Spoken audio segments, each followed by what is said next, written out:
Shalom Bapak Ibu, sahabat Galilea dan seluruh subscriber Galilea Network yang diberkati oleh Tuhan Yesus. Selamat pagi, apa kabar? Apa yang saudara pikirkan hari ini? Mari sejenak kita bersaat teduh. Kita hendak membaca, mendengar dan merenungkan firman Tuhan sebelum kita beraktivitas hari ini. Mari kita berdoa. Segala hormat kemuliaan hanya bagimu Bapa di dalam nama Tuhan Yesus. Dimuliakanlah namamu, datanglah kerajaanmu, jadilah kehendakmu di bumi seperti di surga. Kami datang di pagi hari ini di hadapanmu mengucap syukur buat kebaikan Tuhan, kasih setia Tuhan yang Engkau nyatakan bagi kami. Di sepanjang malam dalam istirahat tidur, Engkau menjaga dan menyertai kami. Engkau juga yang membangunkan kami dengan kekuatan baru, dengan semangat yang baru di hari ini. Ada umur panjang bagi kami, ada kesehatan, ada semangat untuk kami pakai dalam melaksanakan tugas dan kerja kami. Sebab itu, urapi kami saat kami baca firman-Mu. Apa yang kami baca bukan untuk kami lupakan,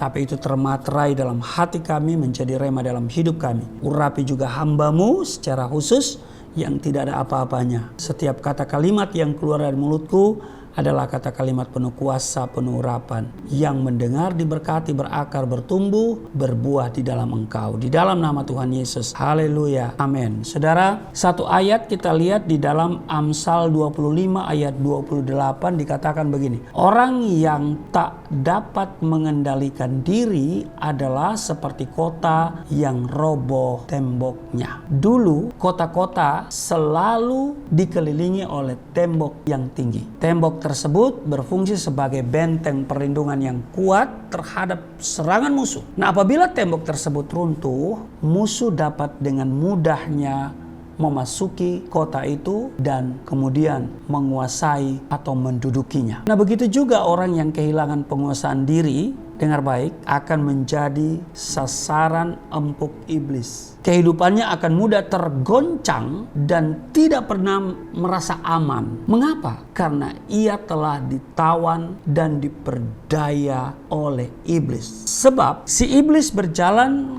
keliling sama seperti singa yang mengaum-aum dan mencari orang yang dapat ditelannya. Demikian tertulis di 1 Petrus pasal 5 ayat 8 bagian B. Nah, Bapak Ibu, penguasaan diri dalam segala hal sangat-sangat penting bagi setiap kita anak-anak Allah. Orang yang memiliki penguasaan diri akan mampu mengendalikan dirinya, menjauhkan dirinya dari segala jenis kejahatan dan dapat mendisiplinkan dirinya sendiri. Banyak contoh dalam Alkitab tentang orang-orang yang memiliki penguasaan diri. Sebut saja Daud. Daud dapat menguasai diri sehingga dia enggan membunuh Saul, meskipun ia memiliki kesempatan untuk balas dendam, ya kan, terhadap Saul. Kejahatan yang dilakukan oleh Saul terhadap Daud. Saat melihat Saul berada dalam gua, di 1 Samuel pasal 24 ayat 6 dan 7 dikatakan begini. Berdebar-debarlah hati Daud karena ia telah memotong punca Saul.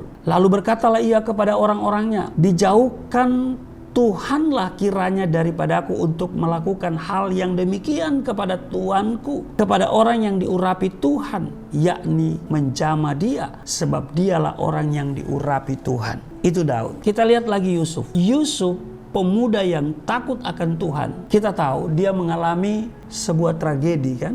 Digoda dan dibujuk oleh istri Potifar. Di Kejadian pasal 39 ayat 12 dikatakan, marilah tidur dengan aku, kata ibu Potifar. Tetapi Yusuf meninggalkan bajunya di tangan perempuan itu dan lari keluar. Yusuf dapat menguasai dirinya dari perangkap istri tuannya itu dan menjaga kekudusan dengan tidak mencemarkan diri. Itulah sebabnya kehidupan Yusuf semakin berkenan di hadapan Tuhan. Saudara, sahabat Galilea yang diberkati oleh Tuhan Yesus. Penguasaan diri tidak datang dengan sendirinya, namun melalui suatu proses, yaitu tunduk pada pimpinan Roh Kudus. Tanpa itu, mustahil kita dapat menguasai diri terhadap musuh. Karena itu Bapak Ibu yang kekasih di dalam Yesus Kristus, tinggallah dalam firman-Nya dan biarlah Roh Kudus bekerja secara penuh di dalam hidup kita, karena itu adalah kunci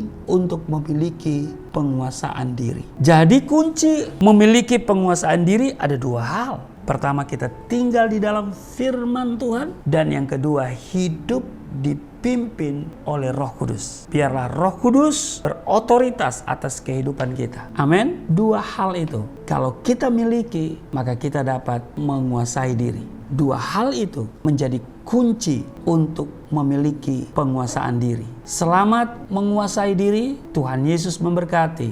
Mari kita berdoa. Terima kasih Tuhan, kami diingatkan bahwa orang yang tidak dapat mengendalikan diri adalah seperti kota yang roboh temboknya. Dengan demikian, musuh akan menyerang orang-orang yang ada di dalam kota. Dan kalau kami tidak mengendalikan diri, maka musuh akan menyerang hidup kami. Kiranya kami mau tetap hidup di dalam firman-Mu. Kami berakar, bertumbuh di dalam Engkau, di dalam firman-Mu. Dan kami membiarkan Roh Kudus menguasai kehidupan kami. Mengambil alih seluruh kehidupan kami. Sehingga bukan kami lagi yang hidup, tetapi Kristus yang hidup di dalam kami. Terpujilah Engkau, berkati seluruh sahabat Galilea di mana saja mereka berada. Dalam seluruh tugas dan tanggung jawab mereka hari ini. Tuhan melindungi, Engkau memberkati, dan kami semua terhindar dari segala yang jahat, rancangan kuasa kegelapan, niat orang-orang jahat. Di dalam nama Tuhan Yesus. Amin.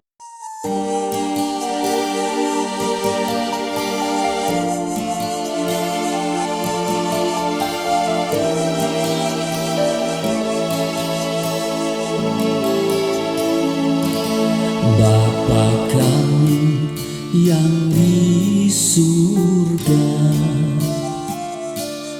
dimuliakanlah nama-Mu.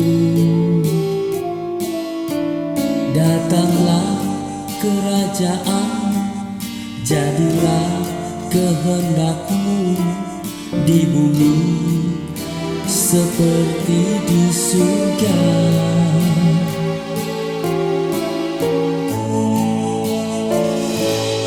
Berikanlah kepada kami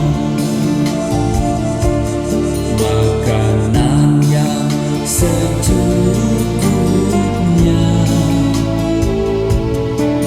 Ampunilah dosa kami seperti kami mengampuni orang yang bersalah pada kami.